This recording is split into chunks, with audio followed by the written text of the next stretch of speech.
하나님 말씀 나누겠습니다. 지금으로부터 1800년 전에 로마가 통치하던 시대인데 당시에 북아프리카의 히포레기우스라는 곳에 아우렐리우스 아우구스티누스 히포넨시스라는 사람이 있었어요. 히포라는 곳에 사는 아우렐리우스 아우구스티누스라는 이름이죠. 영어로는 보통 어거스틴이라고 부르는 초대 교부 중에 한 사람입니다. 사람이 저서로는 The City of God, 하나님의 도성, On the Free Will, 자유의지에 관하여, 그리고 그 유명한 자서전 고백록 혹은 참회록이라고 부르는 The Confessions가 있습니다. The Confession이 아니고 The Confessions예요. 어거스틴의 고백록과 그 후에 자기 책에 대한 자평인 Retractions라는 재고록을 보면 그의 삶의 흔적을 볼 수 있습니다. 아주 재밌는 책이고 지금도 아마존에서 잘 팔리는 자서전이니까 기회가 되면 한번 읽어보시기 바랍니다. 어거스틴은 현대인의 눈으로 봐도 천재임에 분명합니다. 하지만 그는 그의 참회록에서 고백했던 것처럼 타락과 방황과 불신앙적인 삶을 사다가 회심하여 기독교의 큰 획을 긋는 큰 인물이 되었습니다. 자신에 대한 존경심과 영향력이 극대화되었을 때 그는 참회록을 써서 자기가 죄인임을 고백합니다. 신앙이 깊어질수록 죄에 대한 인식과 겸손이 커지는 것은 사도 바울의 경우와 비슷합니다. 사도 바울도 모든 성도 중에 지극히 작은 자보다 더 작은 나에게 은혜를 주셨다. 그렇게 고백하고 다리 차지 못하여 태어난 자 가장 작은 사도 급기야 자신을 죄인의 괴수라고까지 불렀던 사도 바울의 고백과 어거스틴의 고백은 아주 닮은거리입니다. 참회록은 The Confessions, 즉 복수형입니다. 하나를 고백하는 것이 아니라 여러 가지를 고백했다는 뜻입니다. 자신의 죄만을 고백한 것이 아니라 그보다 더 큰 하나님의 사랑, 죄인을 구원하시는 하나님의 사랑과 하나님을 향한 그의 사랑을 고백합니다. 우리가 참회 그러면 나는 죄인입니다. 이것을 고백하는 것 같지만 사실은 더 큰 하나님의 사랑과 하나님의 크신 계획과 구원의 그러한 은총 이런 것들을 고백하는 것이 옳은 거죠. 그리고 무엇보다도 어거스틴은 하나님의 은혜와 은총에 관하여 고백합니다. 당시에 인간의 도덕적인 완성, 도덕을 추구하려고 하는 그 주장에 대해 주장하던 펠리기우스라는 사람이 있었는데 그 사람의 주장을 조목조목 반복하면서 구원은 인간의 공로가 아니라 오직 하나님의 은혜로만 구원을 받을 수 있다는 그런 성경의 가르침을 확고하게 한 공로가 있습니다. 어거스틴의 이 은혜로는 이후 종교개혁의 모토가 되었으며 정확한 성경 가르침의 원천이 되었고 루터나 스윙글리나 캘빈 등 수많은 개혁자들이 어거스틴을 따라갑니다. 물론 어거스틴이 인간이므로 완전한 그런 하나님을 알지 못했고 실수도 굉장히 많이 했지만 그러나 그럼에도 불구하고 하나님의 사람이라고 칭송받는 자입니다. 그래서 우리 교회의 이름도 오직 하나님의 은혜로서만 구원을 얻을 수 있는 그 믿음을 강조하는 그 믿음의 신앙으로서 우리는 은혜교회라고 이름을 지은 것이고 어거스틴과 동일한 노선을 추구하는 교회죠. 어거스틴은 주후 354년에 탄생했습니다. 주후 기원전 313년에 밀라노 칙령으로 기독교가 300년간의 긴 박해를 끝나고 그때 이제 비로소 로마 국교로 공인이 되었으므로 어거스틴은 기독교의 위상이 한창 높아질 때 태어났습니다. 그러니까 그렇게 박해됐던 때에 태어난 것이 아니고 그런 모든 신앙의 자유를 다 누렸던 때에 태어났다 그 말이에요. 그 어거스틴의 어머니 이름은 모니카인데 모니카는 기독교인이었습니다. 기독교인이었는데 이교도와 결혼을 해서 방탕한 남편 사이에 어거스틴은 아들을 낳습니다. 매일 남편과 아들을 위해서 그 어머니가 기도했고 아들을 기독교 세계관으로 키우려고 나름 애를 썼습니다. 하지만 아들의 재능을 알아본 어머니는 아들의 세속적 출세에 욕심을 냅니다.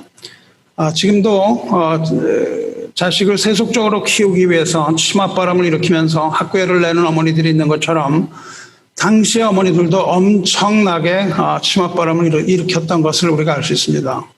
시작하는 것이 그 과외 공부 열풍으로 그 당시에도 그렇게 과외 공부들 많이 시킨 거죠. 그렇게 과외 공부들 시켰던 그런 사회상 이런 것들이 다 나타나요. 이 회고록을 통해서 우리는 알 수 있습니다.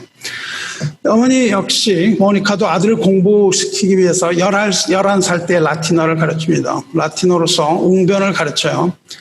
그리고 수사학, 당시엔 수사학이라는 것이 아주 각광받던 학문이었는데 수사학을 가르치기 위하여 17살에 칼타고에 유학을 보냅니다. 그러나 유학을 하게 된 어거스틴은 방탕의 도시 칼타고에서 죄의 달콤함에 빠지기 시작합니다. 그래서 그 공부를 접어두고 18살에 한 여인과 동거해서 아들을 낳기까지 하고 무엇보다도 연극의 세계에 빠져서 연극에 탐닉합니다. 천재는 한 가지 빠지면은 깊이 빠지는 속성이 있죠. 하지만 그는 후에 이 연극은 그의 감정을 정결하게 하는 대신 상처를 핥히듯이 짜증이 나게 했다. 그렇게 고백을 하죠. 연극에 빠졌던 어거스틴은 19살에는 철학에 심취합니다. 그래서 그 극장의 쾌락으로부터 빠져나와서 이제 철학에 심취하는데 키케로를 읽다가 지혜를 향한 열정을 가지게 돼서 진리 탐구를 위한 철학적인 방황을 시작합니다. 이후에 회심을 하고 하나님께로 돌아오기 전까지 그는 그 누구보다도 더 깊은 윤리적이고 철학적이고 그리고 지적인 방황을 해요. 그러니까 보통 세상에 말하던 세상적인 방황을 끝내고 그 다음에는 철학적이고 지적인 방황을 하죠. 하지만 이렇게 지적인 방황에 대해서 그는 나중에 이렇게 고백을 합니다. 오 하나님, 내 영혼이 하나님 안에서 안식을 얻을 때까지 나의 인생에는 진정한 안식이 없었습니다. 그렇게 고백하죠. 그렇습니다. 철학은 우리에게 안식을 주지 못합니다. 철학은 오히려 더 깊은 혼동을 가져다주고 불안정과 오해 속으로 우리를 끌어당길 뿐입니다. 윤리로의 추구는 우리에게 평안을 주지 못하고 깊은 죄의식과 혹은 교만과 위선을 초래할 뿐입니다. 우리는 오직 하나님 안에서만 진정한 안식을 얻고 진정한 기쁨과 평화를 구가할 수 있는 것이죠. 어거스틴은 철학에서 답을 얻지 못했습니다. 철학에서 답을 얻지 못한 어거스틴은 20대에 들어서는 종교에 탐닉합니다. 그는 마니교라는 종교에 빠져서 마니교의 추종자가 됩니다. 마니교를 창시한 사람 마니인데 마니의 가르침은 급속도로 퍼져나가서 인도까지 이르렀고 중국에까지 영향을 끼친 그러한 종교입니다. 마니는 이 세상이 선과 악으로 구성되어 있다고 가르쳤어요. 세상은 선과 악의 대결 구도라고 봤습니다. 이 세상에는 절대 선이 없고 악과 선이 팽팽한 힘을 가지고 대결하면서 영원히 대립한다는 그런 이단 사상을 가르쳤고 복음을 훼손했던 대표적인 이단 사상입니다. 지금도 여러분이 교회 내에서 이러한 사상을 많이 찾아볼 수 있습니다. 지금도 기독교 내에 이러한 오해가 있습니다. 하지만 이러한 오해는 성경이 말하는 진리가 아닙니다. 선과 악이 그렇게 팽팽하게 싸우는 것은 기독교의 진리가 아니에요. 왜냐하면 하나님은 절대 선이시며 하나님과 악과 하나님의 영과 악의 영은 동등한 관계로서 대립하는 영이 아니고 마귀 역시 하나님의 피조물에 불과하기 때문입니다. 하지만 마귀의 전략은 자기를 끝까지 높여서 하나님과 동등하게 보이도록 우리에게 그렇게 역사해요. 그래서 우리는 하나님과 동등한 마귀처럼 생각을 하지만 그러나 마귀는 역시 하나님의 피조물이고 마지막에 무적행에 들어가게 될 그러한 존재에 불과한 겁니다. 하나님께서 잠시 마귀에게 공중 관세를 허락하셨지만 그것은 영원한 선과 영원한 악의 대결이 아니라 그리스도의 승리로 마귀를 내리는 것이며 이미 그 승리가 확정되었기 때문에 그렇습니다. 그리고 하나님께서 그 모든 민족을 구원하기 위하여 인내하심으로 그 권세를 잠시 허락하시는 것에 불과합니다. 모니카 아들이 동거하여 아들을 낳았을 때 기독교인으로서 그러한 행동을 받아들이지 못해서 모니카는 회개하고 아들과 절교를 선언하기까지 했습니다. 그렇게 절교를 선언하기까지 했던 어머니에게 이제 급기야 아들이 마니교에 빠진 것을 소식이 전해져서 모니카는 슬퍼하며 주야를 눈물로 기도했습니다. 그러던 어느 날 마니교 최고의 이론가였던 파우스투스를 어거스틴이 만나게 되는데 그때 자기가 가지고 있던 고민거리를 다 질문합니다. 하지만 그가 명료하게 대답하지 못하는 것을 보고 이제 마니교에서 흥미를 잃습니다. 마니교를 빠져나와서 로마에 온 어거스틴은 선생이 되어서 성공하려고 하지만 이제는 신플라톤주의에 심취하게 됩니다. 신플라톤주의는 기독교를 그대로 모방한 거예요. 그대를 모방해서 따라가는데 The One이라고 불리는 절대자로부터 나온 온전한 지성, 완전한 직관적 지식과 감각과 감성의 세계로 이루어진 우주관을 가집니다. 영화 매트릭스를 보면 The One 나오는 것은 기독교적인 사상이 아니라 신플라톤주의며 이 신플라톤주의가 사회주의와 공산주의를 이끌어가는 그러한 악한 영의 세력입니다. 그렇게 이번에 신플라톤주의에 빠졌던 어거스틴은 어머니가 기도하던 중에 이제 그 어머니 모니카는 그를 밀라노의 설교자인 암브로시우스에게 데려갑니다. 암브로시우스라는 사람은 교회에 들어왔던 황제를 교회 바깥으로 내쫓았던 것으로, 그것도 여러 차례 황제를 내쫓았던 것으로 유명한 사제입니다. 이때 어거스틴은 평소 가지고 있던 자기 문제 두 가지를 해결합니다. 자기가 가지고 있던 두 가지 문제를 해결하고 그가 암브로시우스의 설교를 듣던 중에 무엇보다도 자기가 죄인임을 깨닫습니다. 그렇지만 이때부터 어거스틴의 고민이 시작됩니다. 믿음은 들음에서 나고 들음은 그리스도의 말씀으로 말미암느니라. 이 말씀 로마서 10장 7절 말씀을 읽고 그렇게 로마서를 읽는 동안에도 변하지 않는 자기 자신을 보면서 비탄에 쌓입니다. 그렇게 비탄에 쌓이고 좌절 가운데 있는 어거스틴이 어느 날 이렇게 길에 있다가 고통 가운데서 하나님을 향하여 부르짖습니다. 하나님, 왜 지금은 나의 더러움을 씻을 수가 없습니까? 얼마나 더 기다려야 내가 나의 더러움을 씻을 수 있습니까? 이렇게 부르짖어요. 그렇게 부르짖던 그에게 소리가 들려옵니다. 그 주변에 어린아이들이 놀고 있었는데 주변에 놀고 있던 어린아이가 나무에 올라가서 이야기를 합니다. 톨렐레제 이런 얘기들 아주 굉장히 유명합니다. 여러분 이걸 여러분 들으셨을지도 몰라요. 톨렐레제 이 말을 들어요. 톨렐레제는 라틴어인데 집어들어서 읽어라. 옆에 있는 책을 집어서 읽으라는 그런 말이죠. 그렇게 아이들이 외쳤어요. 그 소리를 듣고 있던 그는 옆에 있던 성경을 펴니다. 그리고 그때 성경을 펴서 읽은 그 말씀이 바로 오늘 읽은 로마서 13장 13, 14절입니다. 낮에와 같이 단정히 행하고 방탕하거나 술 취하지 말며 음란하거나 호색하지 말며 다투거나 시기하지 말고 오직 주 예수 그리스도로 옷 입고 정욕을 위하여 육신의 일을 도모하지 말라. 오직 주 예수 그리스도로 옷 입고 정욕을 위하여 육신의 일을 도모하지 말라. 이 말씀을 읽은 어거스틴은 그때 회심하게 되었다고 고백합니다. 이 세상의 모든 철학과 종교 등을 통해서 깨달음과 안식을 얻으려고 했지만 결국 그것을 얻지 못하고 안식은 오직 믿음에 있고 믿음은 오직 주 예수 그리스도에게 있음을 깨닫는 거예요. 그래서 그는 로마서를 펴서 읽은 후에 하나님의 살아계심을 깨닫게 되고 자기가 죄인임을 깨닫게 되고 그 다음 해에 어거스틴은 세례를 받습니다. 세례를 받은 후에 신비적인 영적인 체험도 하게 됩니다. 그리고 고향으로 돌아와서 모든 재산을 다 팝니다. 모든 재산을 다 팔아서 가난한 사람들에게 나눠주고 하나님을 사랑하는 일에 전념하며 안수를 받고 이제 힙보의 주교가 되어서 설교와 신학에 전념하면서 생애를 보냅니다.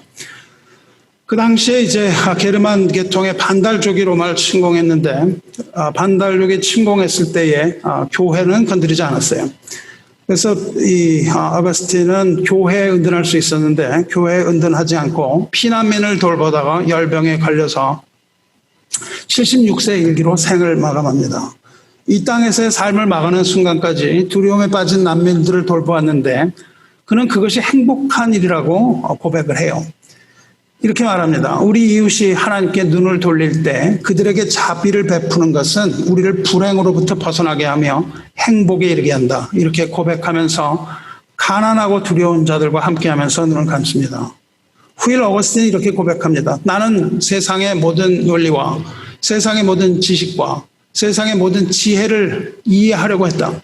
그 모든 지식과 지혜와 논리로서 믿음에 이르려고 믿음을 얻으려고 했지만 결국 믿음 얻지 못했고, 하지만 나에게 믿음이 들어온 이후에 나는 그 모든 것을 다 이해하게 되었고 나는 참 안식을 얻었다. 그렇게 고백합니다.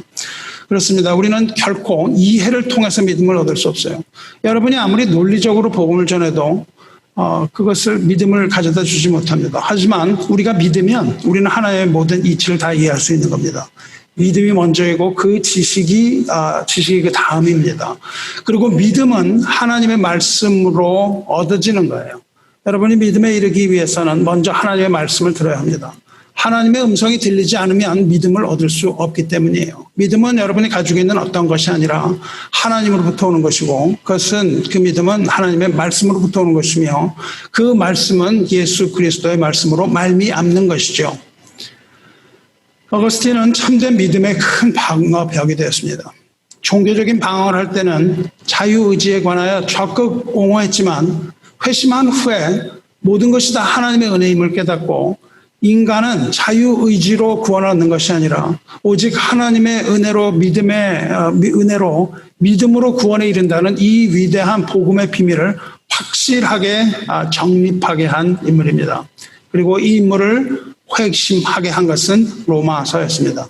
로마서를 읽으며 구원에 이른 사람의 간증과 고백이 대단히 많죠. 요즘 왜 우리가 믿음이 없을까요? 현대에 있어서 왜 믿음이 없겠습니까? 그것은 하나님의 말씀을 듣지 않기 때문에 그렇습니다. 하나님의 말씀을 들어야 믿음이 오는 것인데 하나님의 말씀 듣지 않으므로 우리는 점점 믿음으로부터 멀어지게 되는 것이죠.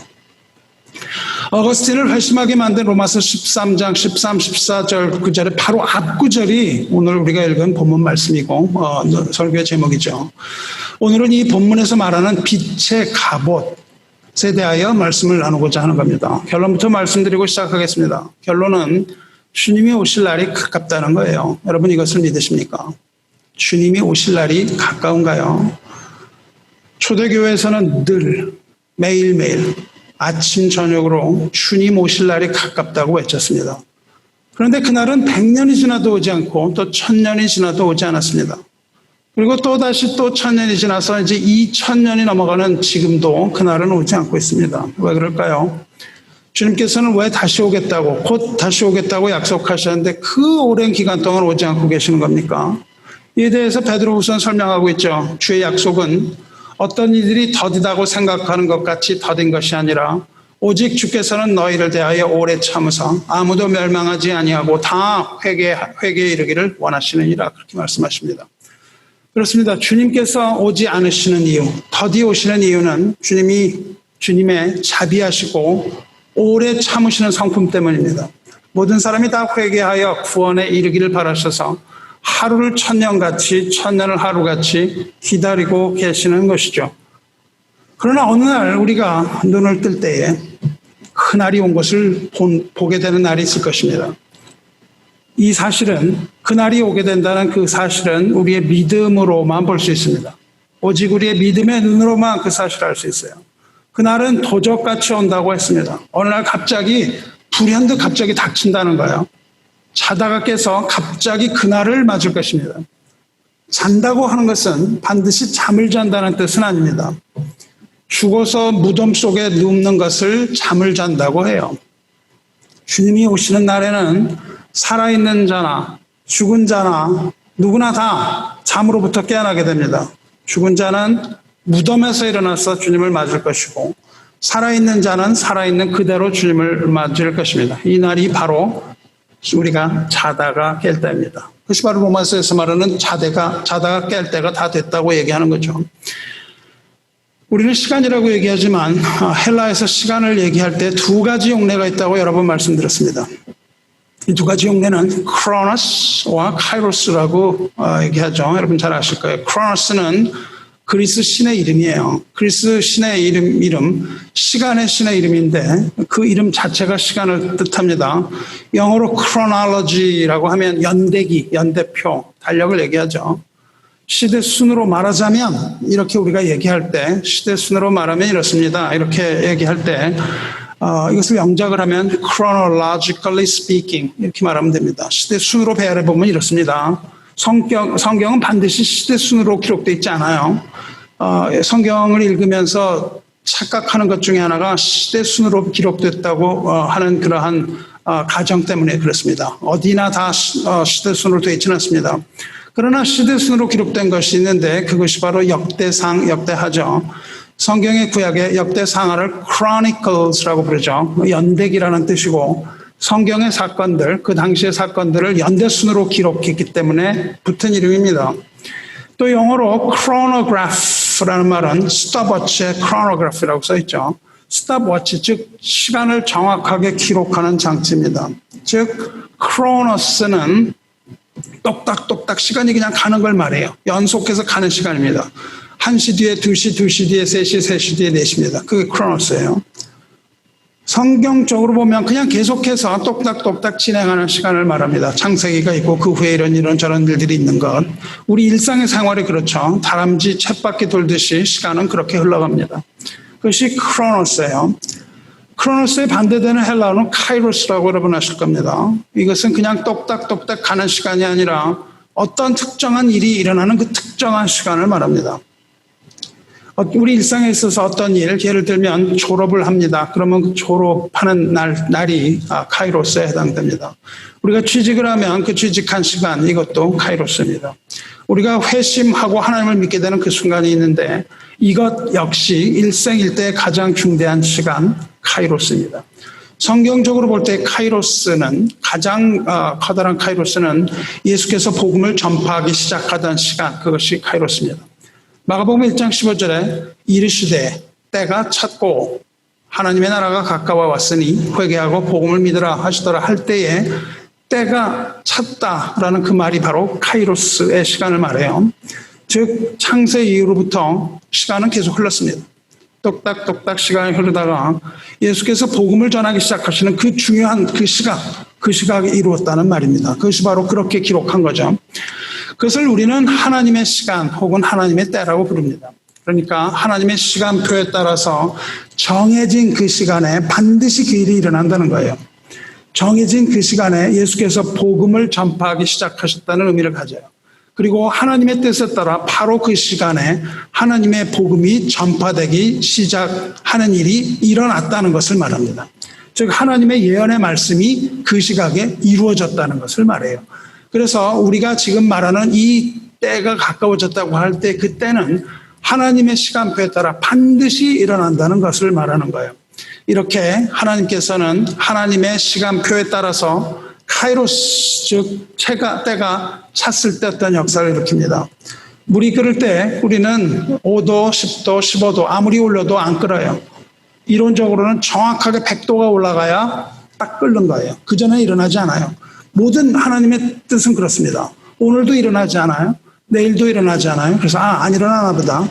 모레가 되고 또 5일이 지났는데도 안 일어나요. 안 일어났나 보다 하는데 시간이 점점 차서 그 시간이 되면 정확하게 일어나는 거예요.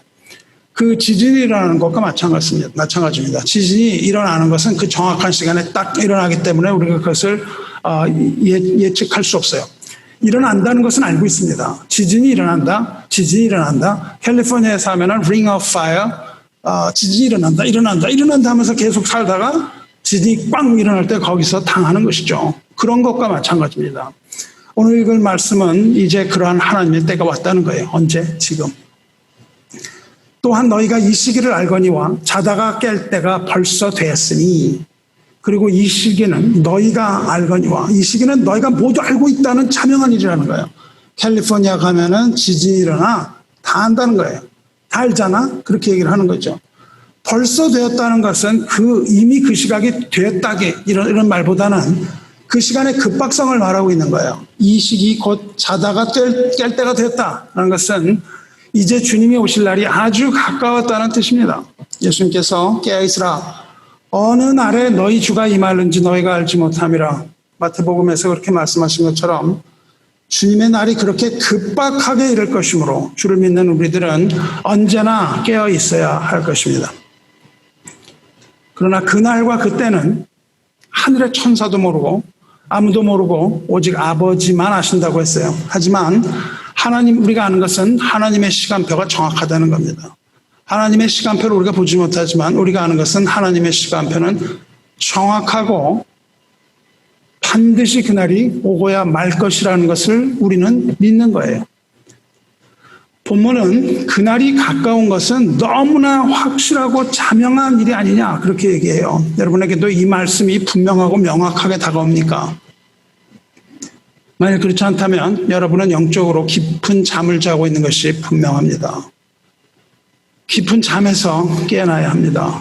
다가올 그날, 주님이 다시 오실 그날은 주의 날 혹은 구원의 날이라고 부르는 날입니다. 우리 구원이 처음 믿을 때보다 더욱 가까웠다 그렇게 얘기해요.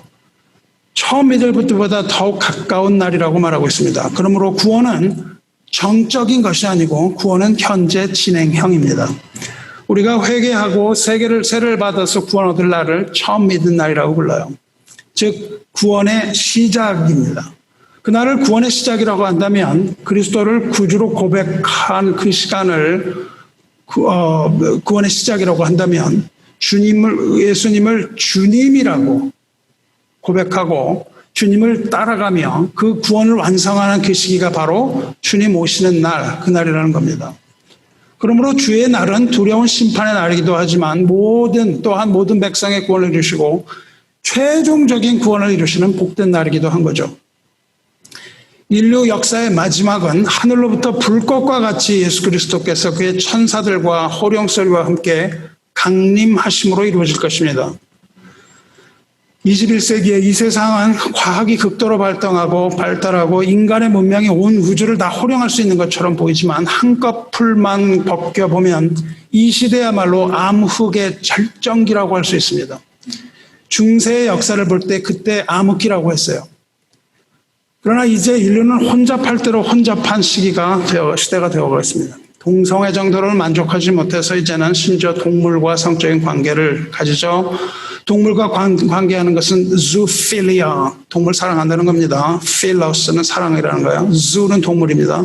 zoophilia, 동물 사랑한다는 것이죠. 그런 것들이 이제 합법화되어 있는 나라도 있습니다. 성경에서는 짐승과 행음하는 자는 반드시 죽이라 그렇게 되어 있는데 이미 영국에서는 동물과 결혼했고 그 결혼의 주례를 어떤 성직자가 보는 그런 사진이 유포되었죠. 이렇듯 세상은 온갖 방탕한 것을 향하여 질주하고 있습니다. 이제 그 한계에 이르지 않았나 싶은데 이제 더 이상 타락할 것이 없는 것 같은데 사실은 더욱더 속도를 내서 나락으로 떨어지고 있죠. 지금 여기에 매사추세츠에서는 멀티 패밀리가 인정이 됐죠. 이제는 남과 여가 결혼을 하는 것이 아니라 멀티플 패밀리, 남자가 2명도 좋고 3명도 좋고 4명도 좋습니다. 남자가 50명 돼도 한 가족이고 남자 50명과 여자 50명이 한꺼번에 살아도 다 합법입니다. 그렇게 된 것이 이 매사추세츠의 한 타운에서 얼마 전에 만장일치로 통과되었죠. 왜 그렇게 했습니까? 병원에서 가족들 아니면 만나지 못하게 해주는데 사랑하는 사람들이 병원에서 만나지 못하면 어떻게 되겠느냐. 그러니까 이 사람들이 다 가족인 것을 인정하자. 그래서 그것을 합법적으로 판사가 이것을 해주는 것이죠. 그렇게 해서 이제는 멀티 패밀리가 인정이 되는 것이죠. 그러니까 이제 부부의 개념은 다 사라지고 남녀가 그냥 다 한꺼번에 사는 것도 그것을 가정이고 부부라고 인정을 해주는 겁니다. 주님께서는 이렇게 오늘 말씀은 타락한 세상을 어두운 밤이라고 부르십니다. 세상은 타락을 계속 거듭해서 나락으로 떨어져서 점점 더 어두워져서 이제 그 밤이 아주 깊었다는 거예요. 밤이 깊고 깊으면 그 밤을 깨고 새벽이 오는 법입니다. 이제 밤이 깊고 깊어서 새벽 여명이 가까워졌다는 거예요. 신학자 중에 토마스 풀러라는 사람이 있는데 주보에 보시면 제가 그 본문을 그대로 썼습니다. 토마스 풀러는 새벽 미명이 가장 어두운 법이라고 얘기했어요. 어두운 밤중에서도 새벽이 되기 전 미명이 가장 어두운 법이라는 거예요. 그러니까 그 가장 어두운 다음에 갑자기 밝아진 거죠. 지금은 타락을 거듭해서 새벽 미명이 되어 밝기 전에 가장 어두운 시기라는 겁니다. 그러나 그것은 곧 어둠을 깨고 새벽이 오는 것을 말합니다. 새벽을 깨면 곧 동이 트고 순식간에 밝은 해가 지평선 위로 불쑥 솟아오르는 법입니다. 그리고 곧 밝은 날이 오게 됩니다. 한국에 있을 때 석굴암 있어요. 석굴암에서 거기가 이제 동해에 해 뜨는 거를 보기 가장 좋은 곳이에요. 그래서 아침에 등산을 해갖고 거기 가서 사진을 찍었어요. 사진을 어떻게 찍냐면 한 장 한 장 찍습니다. 한 장 한 장 사진을 찍어서 그걸 돌리면은 동영상이 됐어요. 지금은 동영상이 있지만 당시에는 그렇게 했습니다. 한 장 한 장 한 장 한 장 같은 시간에 찍어요. 그렇게 해서 그걸 빠른 속도로 돌리면은 그것이 이제 굉장히 빠른 속도로 움직여요. 그래서 그 해를 찍어서 보면은요, 깜깜하다가 갑자기 해가 머리를 들고요, 갑자기 불쑥 하고 올라와요. 쑥 하고 올라오는데 아주 장관입니다. 해가 올라오는 것은 너무너무 빠르게 올라와서 갑자기 세상을 비춰요. 그게 바로 새벽 미명입니다. 이렇게 새벽 미명의 시간이 지금 바로 가까웠다는 거예요. 여러분이 잠을 잘 때는 어떻게 잡니까? 잠을 잘 때는 옷을 벗고 잠옷을 입고 잡니다. 하지만 아침이 오면 우리는 침대에서 일어나서 낮에 입기에 알맞은 옷을 입게 되죠. 낮이 오면 밤에 있던 잠옷을 벗어버리고 새 옷을 입어야 됩니다. 어둠으로 상징되는 이 사탄의 시간이 끝나고 악의 시간이 끝나고 이제 주님이 오실 날이 얼마 남지 않았으므로 우리는 잠을 깨고 일어나서 옷을 입어야 되는 거예요.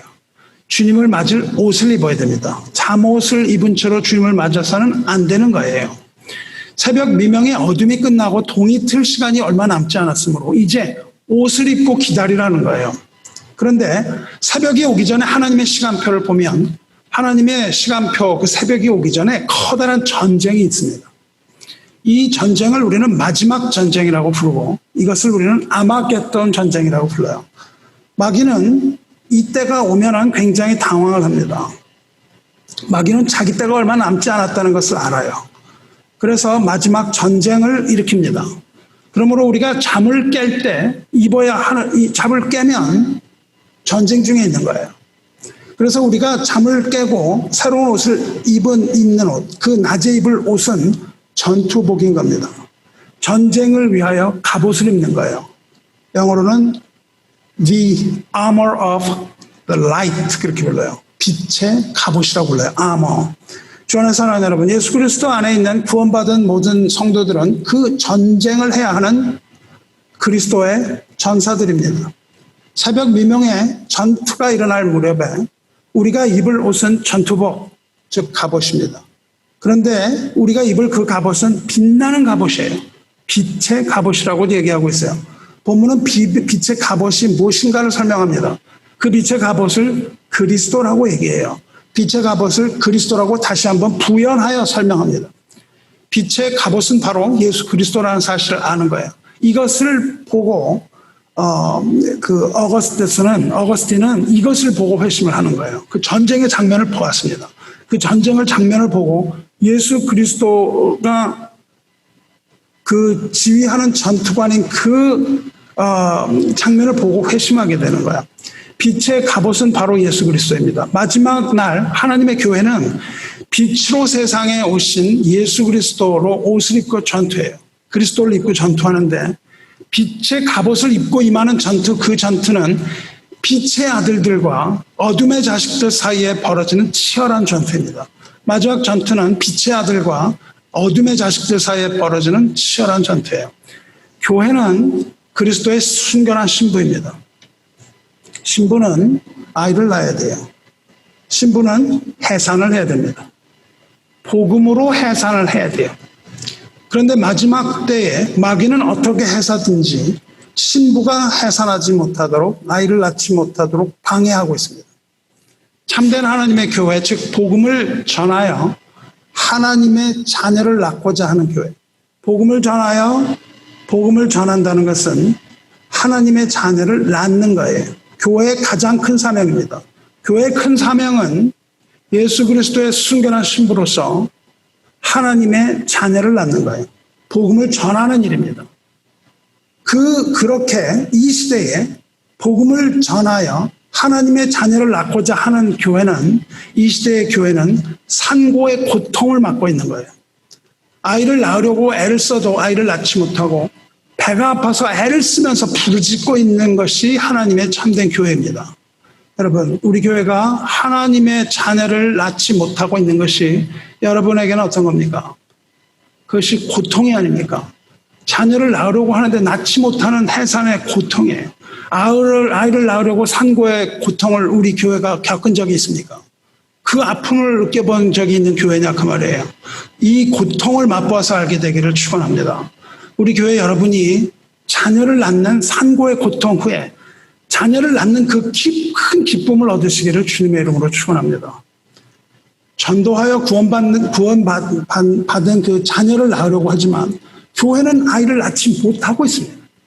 왜 그렇습니까? 그 옆에 머리가 7이고 뿔이 여린 붉은 용이 있기 때문에 그렇습니다.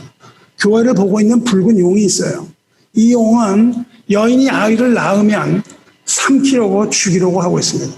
그 용은 하늘의 별 3분의 1을 끌어다가 땅에 던진 용이에요.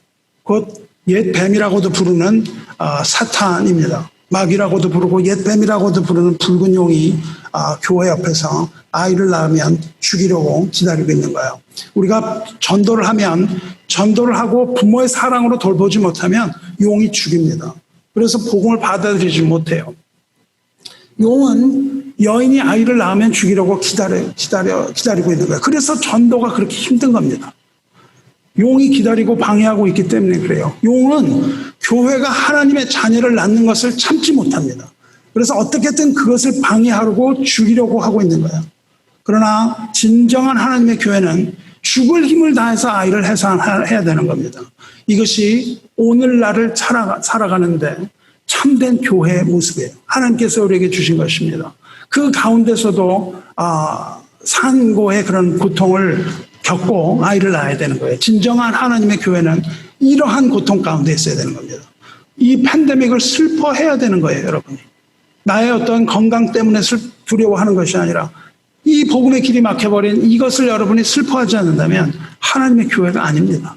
우리가 그렇게 아이를 낳지 못하는 것을 보고도 수수방관하고 이러는 것은 참된 하나님의 교회로서 해서는 안 되는 것이죠. 그러다가 여자는 마침내 아이를 낳습니다. 교회는 자녀를 낳아요. 그런데 마귀는 그 아이를 함부로 죽이지 못합니다. 왜냐하면 그 여자는 광야로 도망가기 때문에 그래요. 자녀를 낳은 교회는 광야로 도망을 가야 되는 거예요. 왜냐하면 광야에 하나님의 말씀이 있기 때문에 그래요. 우리는 광야로 도망을 가야 합니다. 그리고 그 광야에는 그 낳은 아기를 양육하기 위하여 하나님께서 예비하신 곳이 있습니다. 하나님께서는 그 아기를 위하여 예비하여 두신 곳이 있는데 그것을 우리는 예비처라고 부릅니다.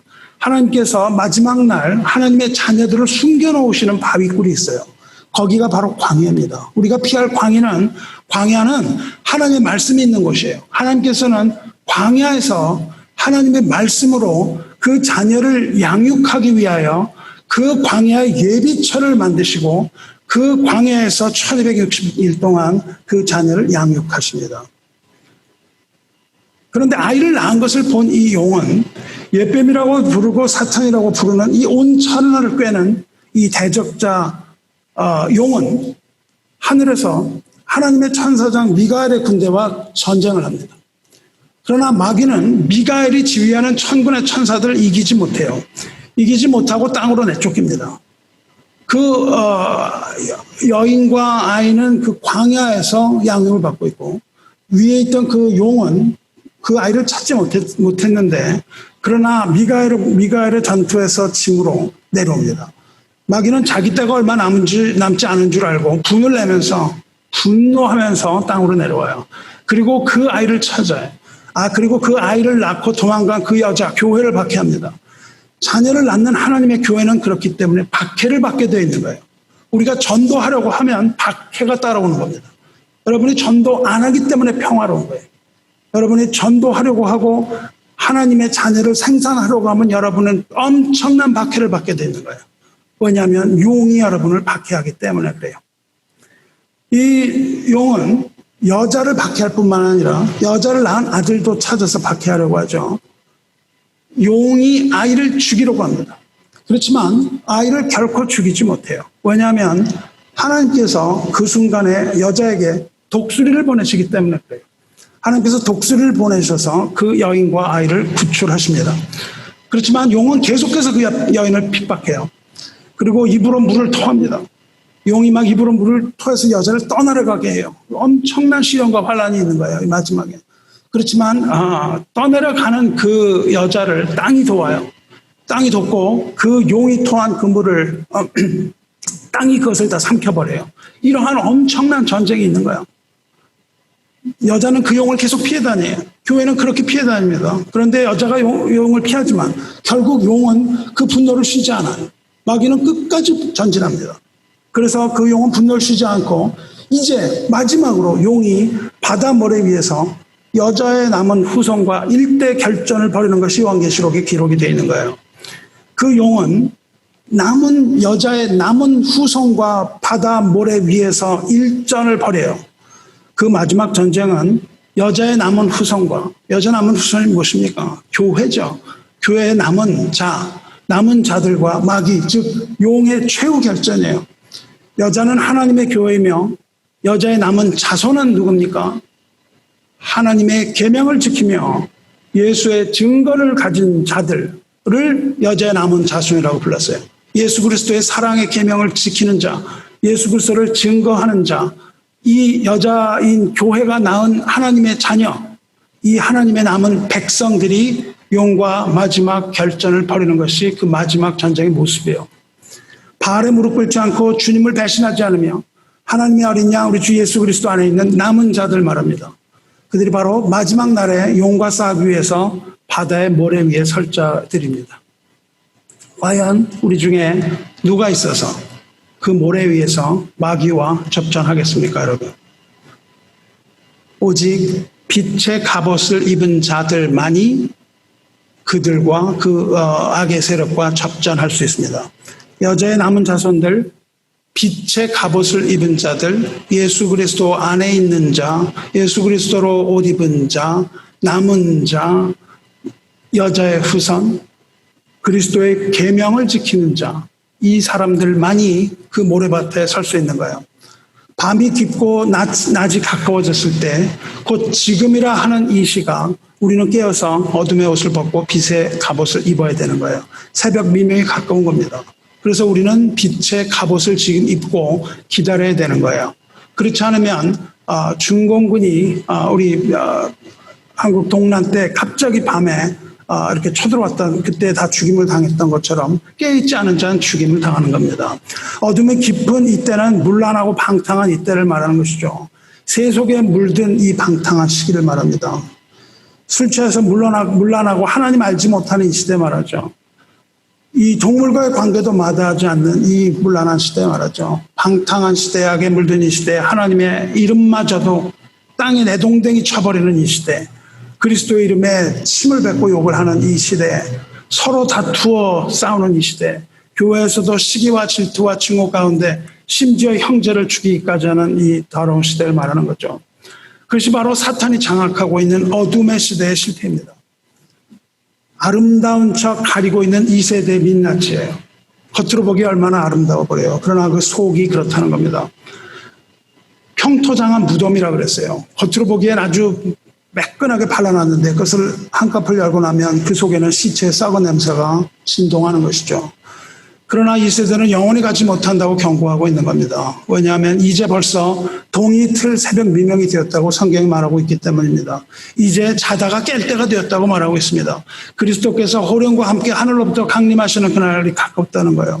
방탕함과 술 취함과 음란과 호색과 다툼과 시기 이런 것들을 하나님은 육신의 일이라고 부르고 있습니다. 육신의 일이라는 것은 겉으로 보기에 좋아 보이는 걸 말해요. 여러분이 보기 좋아서 쫓아가고자 하는 것을 육신의 일이라고 말합니다. 그러나 마침내 사망에 이르게 하는 것, 그것이 육신의 일이에요. 육신의 생각은 사망이요, 영의 생각은 생명과 평안이라 말씀하시잖아요. 육신의 일은 우리의 정욕으로부터 옵니다. 인간의 죄로 인한 탐욕과 정욕은 육신의 일을 도모하게 하고 마침내 우리를 사망으로 이끄는 것이요, 예수 그리스도 안에 있는 영의 생각은 우리를 영원한 생명과 평안으로 이끄는 것이죠.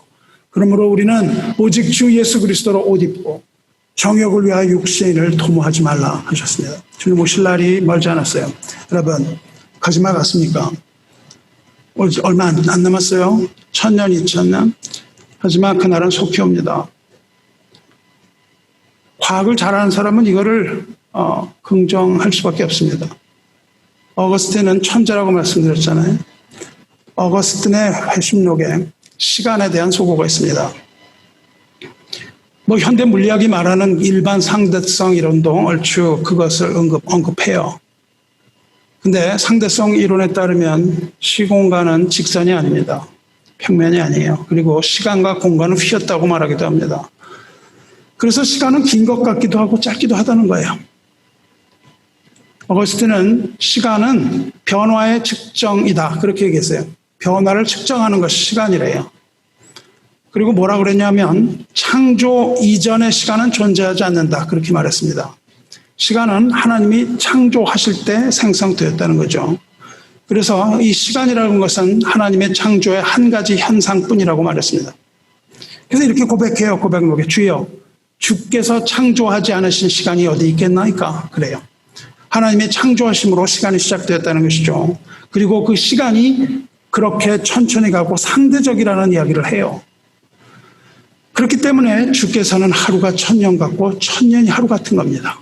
우리가 1000년이라고 생각하는 것이 하루고 하루가 1000년이라고 생각해요. 물리학을 잘 아는 사람은 그것을 수긍할 수 있습니다. 왜 그렇게 되는지 모르고 어떻게 해야 되는지 모르지만 1000년이 깜빡하고 지나갈 수도 있는 것이고 깜빡하고 지나가는 것이 1000년이 될 수도 있다는 것을 우리는 과학이 증명해 줄 수 있는 겁니다. 그래서 하나님께서는 하루를 1000년같이 1000년을 하루같이 기다리시는 거예요. 그래서 오래 참아서 모두가 회개하여 구원에 이르기를 원한다고 말씀하셨어요. 하지만 이제 그 시간이 다 하고 주님의 때가 온 겁니다. 빛의 갑옷을 입고 그리스도로 옷 입어야 돼요. 너희는 유혹의 욕심을 따라 썩어져가는 구습을 따르는 옛사람을 벗어버리고 오직 너희의 심령이 새롭게 되어 하나님을 따라 의와 진리의 거룩함으로 지으심을 받은 새 사람을 입으라 말씀하시죠. 그렇습니다. 우리가 벗어버려야 할 게 있어요. 벗어버려야 할 것은 옛사람입니다. 그 옛사람, old man, 옛사람은 유혹의 욕심을 따라 썩어버리고 말 습관적인 삶을 살죠. 그 육체의 일을 따르는 옷입니다. 이제 그것을 벗어버리라고 하고 있는 것이죠. 그러면 우리의 심령이 새롭게 변화받고 새롭게 다시 태어난다고 말합니다. 심령이 새롭게 되어 다시 태어난 사람은 새로 지음을 받은 새 사람으로 옷을 입는 거예요. 그것이 곧 빛의 갑옷, 즉 그리스도 예수의 옷입니다. 오직 예수 그리스도로 옷 입은 사람은 하나님을 따라서 의와 진리의 거룩함으로 옷을 입은 사람이에요. 그 사람을 곧 바로 다시 태어나 더러운 옷을 벗어버리고 그리스도로 새 옷을 입은 하나님의 사람입니다. 말씀 뵙겠습니다. 로마서 6장 6절에 우리가 알거니와 우리의 옛사람이 예수와 함께 십자가에 못 박힌 것은 죄의 몸이 죽어 다시는 우리가 죄에게 종노릇하지 아니하려 함이니 이는 죽은 자가 죄에서 벗어나 의롭다 하심을 얻었으니라 말씀하세요. 죄와 싸우는 것은 죽음입니다. 죄가 십자가에 못 박힌 것이에요. 죽은 자는 죄에 대하여 반응하지 않는 겁니다. 우리가 죄에 대하여 반응하지 않고 우리는 죄에게 종노릇하지 않아야 되는데 그것이 바로 예수께서 십자가에 못 박히신 이름입니다. 그렇습니다. 예수께서 십자가에 못 박히심과 같이 우리의 옛사람이 십자가에 못 박힌 우리는 영생을 얻을 것입니다. 할렐루야. 하나님의 집에 모여서 예배 드리는 사랑하는 여러분은 이 영적인 이 깊은 잠, 이 나태로부터 깨어나서 종말의 신앙으로 무장하시고 모두가 그리스도로 옷 입고 빛의 갑옷을 입으시고 거룩한 싸움을 준비하는 하나님의 백성들이 되시기를 주님의 이름으로 축원합니다. 함께 기도하겠습니다. 은혜와 사랑과 자비가 충만하신 하나님 아버지, 우리의 예배를 받으시고 은총을 내리시는 하나님께 감사와 존귀와 찬양을 올리나이다.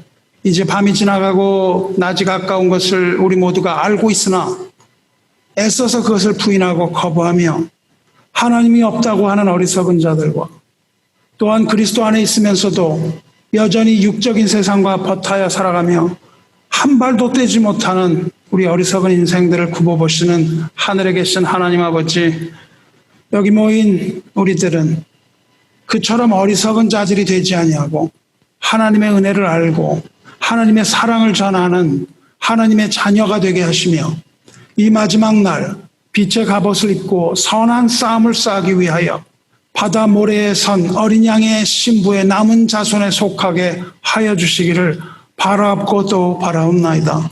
하지만 우리는 너무도 게을러서 하나님을 찾지도 않고 바쁜 삶 가운데에 오직 이 현세를 살아가기에 급급한 나머지 더러운 옷을 입고 그것을 입은 줄도 알지 못하고 살아가오니 게으른 자, 나태한 자, 우리를 용서하여 주시옵소서. 이사야 선지자를 통하여 너희가 너희 조각한 우상에 입힌 은과 부어 만든 우상에게 올린 금을 더럽게 하여 불결한 물건을 던짐과 같이 던지며 이르기를 나가라 하리라 말씀하셨으니 우리가 이 모든 더러운 것들을 향하여 불결하게 여기며 던져서 벗어버리게 하여 주시옵소서. 오늘도 하나님의 은혜를 잊지 아니하게 하시고 오직 그리스도로 옷 입어 욕정을 제어하며 육신의 일을 도모하지 않고 오직 영의 생각으로 영생과 화평의 안식을 얻게 하여 주시옵소서. 십자가에서 우리를 능히 구원하시고 우리의 모든 죄를 십자가에 못 박으시며 선한 길로 우리를 인도하시는 하나님의 아들 예수 그리스도 이름으로 간구하며 기도드리옵나이다. 아멘.